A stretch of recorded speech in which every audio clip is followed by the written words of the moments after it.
अनेकदा जवळच्या व्यक्तीसाठी त्यांचं आयुष्य असलेले आपण काही काळातच अर्थशून्य बनतो. म्हणजे जवळपास आपल्या अस्तित्वाचे भानसुद्धा समोरच्या व्यक्तीला राहत नाही.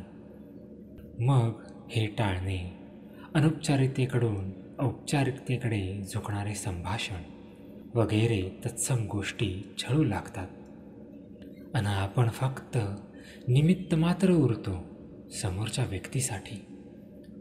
आपलाही कोणाला कंटाळा येऊ शकतो ही जाणीव फार भयप्रद असते.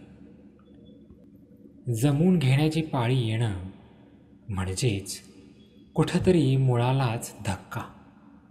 प्रचंड आघातांनी माणूस तेवढा खचत नाही, कारण त्याच्या मनाची पूर्तता झालेली असते.